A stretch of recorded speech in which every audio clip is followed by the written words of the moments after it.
Assalamualaikum warahmatullahi wabarakatuh. Perkenalkan, nama saya Mahayu Pangestuti. Saya dari 6A Piaut Win Walisongo, Semarang. Saya di sini akan mendongeng tentang si singa dan si tikus. Sebelum kalian menonton, harus like, comment, and subscribe ya. Selamat menonton. Halo adik-adik, apa kabar? Semoga sehat selalu ya. Kakak di sini akan mendongeng tentang si singa dan si tikus. Hayo, di sini siapa yang sudah pernah melihat singa? Nah, biasanya singa itu ada loh di kebun binatang. Dan pasti kalian sudah pernah sering sekali melihat tikus, ya kan? Nah, langsung saja ya kita mendongengnya. Pada suatu hari, hiduplah seekor singa yang menguasai hutan. Suatu hari setelah makan, si singa tertidur di bawah pohon. Seekor tikus melihatnya dan berpikir, menyenangkan apabila bermain di atas singa tersebut. Dia mulai turun ke singa yang sedang tidur dan berlari menaiki ekornya, lalu turun meluncur ke ekor singa.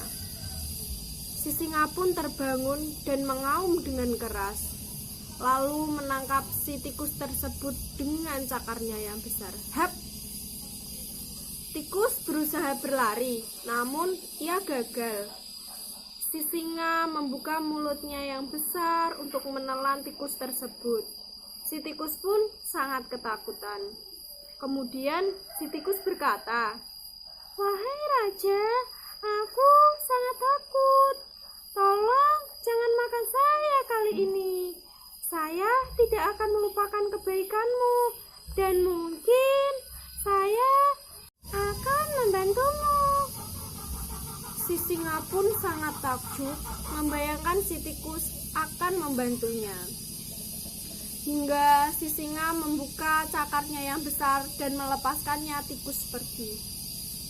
Lalu sang tikus berkata, "Terima kasih raja, aku tak akan melupakan kebaikanmu."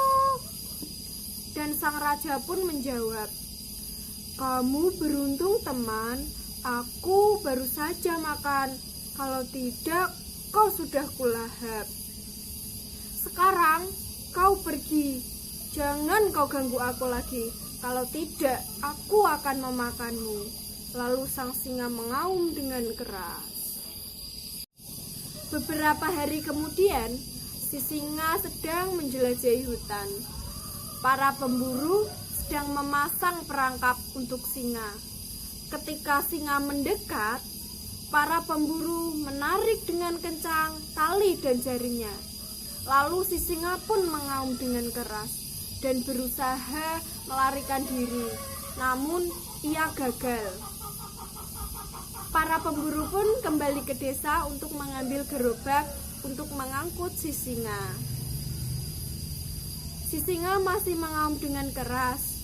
Semua hewan yang ada di hutan pun mendengarkannya, tak kecuali pun si tikus.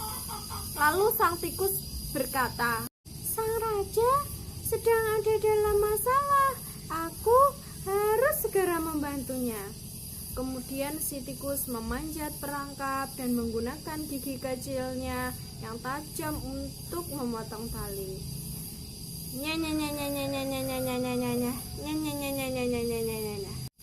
Akhirnya singa pun terbebas dari perangkap. Singa menyadari bahwa hewan kecil seperti tikus pun bisa sangat membantu. Singa berterima kasih kepada tikus dan ia berjanji tidak akan mengganggunya lagi. Tikus pun hidup tenang di hutan. Lalu sang singa berbicara kepada tikus, "Sekarang kamu adalah pangeran di hutan ini." Si tikus menjawab, "Terima kasih raja. Sampai jumpa." Lalu sang singa pun bertanya, "Hai tikus, kemana kau akan pergi? Apakah kau tidak ingin bermain dan meluncur di ekorku?" Si tikus pun mulai naik dan meluncur ke ekor singa. Beberapa saat kemudian, Datanglah para pemburu dan gerobaknya untuk mengangkut si singa. Si singa dan si tikus berlari menuju mereka dengan kencang dan mengaum dengan keras. Para pemburu pun ketakutan dan kembali ke desa. Si singa dan si tikus pun menjadi teman baik selamanya. Begitulah cerita dari si singa dan si tikus. Jadi, kalian harus jadi anak yang suka tolong-menolong dengan sesama, berbuat baik kepada semuanya, dan tidak boleh meremehkan orang lain. Oke, terima kasih. Bye.